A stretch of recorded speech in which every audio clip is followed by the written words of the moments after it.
India और Canada दो ऐसे देश जिनके संबंध बहुत खराब चल रहे हैं रिसेंटली।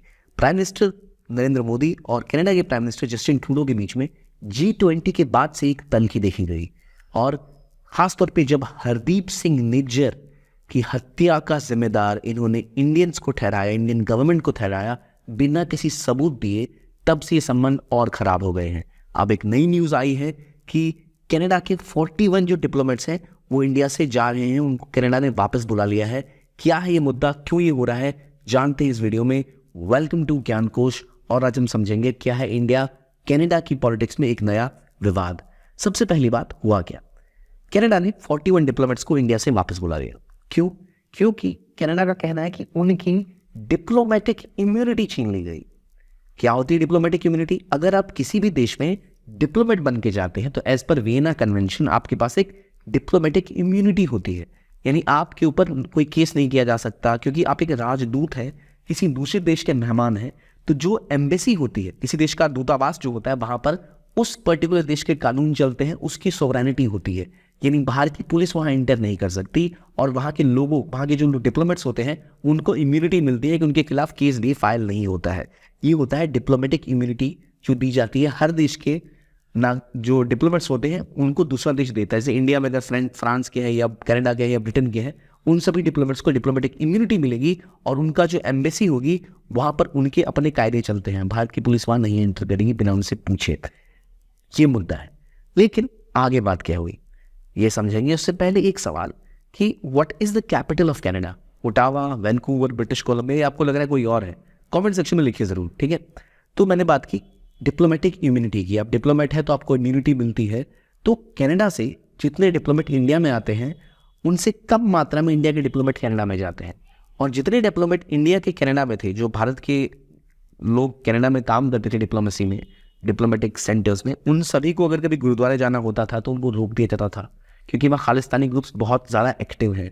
उनके खिलाफ विरोध प्रदर्शन, उनके खिलाफ ओपन टीवी पे जाने की धमकियाँ दी जाती है, और इसीलिए इंडियन डिप्लोमेट्स का जीना वहाँ बहुत मुहाल हुआ पड़ा है। इंडिया चाह रहा था कि और डिप्लोमेट्स इंडिया के वहाँ अलाउ किए जाए, ताकि ये भी वहाँ और काम करके और कंसुलर सर्विस की बात हो या और इंडिया का जो पक्ष है वो रखा जा सके।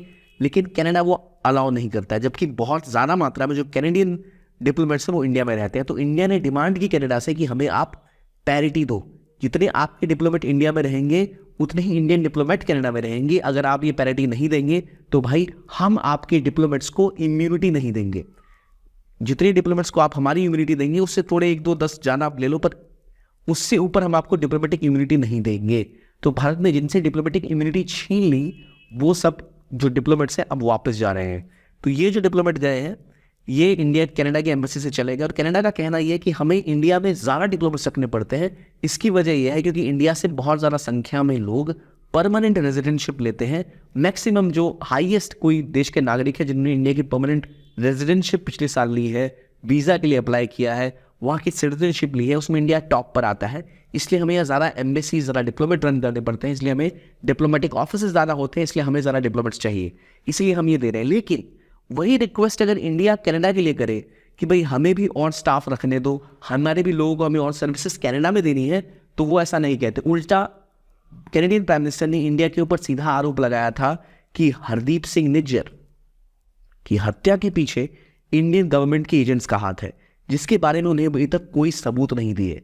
और बहुत जोश में आकर उन्होंने अपने संसद में बोल दिया कि इंडिया का हाथ है हरदीप सिंह निज्जर की हत्या के पीछे। वो व्यक्ति जो इंडिया का एक डेजिग्नेटेड टेररिस्ट है, जिसके खिलाफ इंडिया ने नोटिस जारी किया हुआ है, कनाडा को यहां तक कि सबूत दिए हुए कि ये व्यक्ति टेररिज्म में संलिप्त है, प्लीज आप इसको अरेस्ट करके हमें दे दो या हमें एक्स्ट्राडिट कर दो, हमें दे दो इस व्यक्ति को। लेकिन कनाडा मानने को तैयार नहीं है। Babbar Khalsa group, Khalistani tiger force, ऐसे कई सारे ग्रुप्स हैं जो वहां एक्टिव हैं, और यहां तक कि हरदीप सिंह निज्जर की हत्या की जिम्मेदार इंडिया को बताने का कोई सबूत अभी तक वहां की सरकार ने नहीं दिया। उसके बाद वहां गैंग वॉर में कुछ और भी गैंगस्टर्स ने वहां कुछ और ऐसे ही जो टेररिस्ट है उनको मार डाला, जिसका क्लियर कट सबूत मिला कि वहां की गैंग वॉर थी।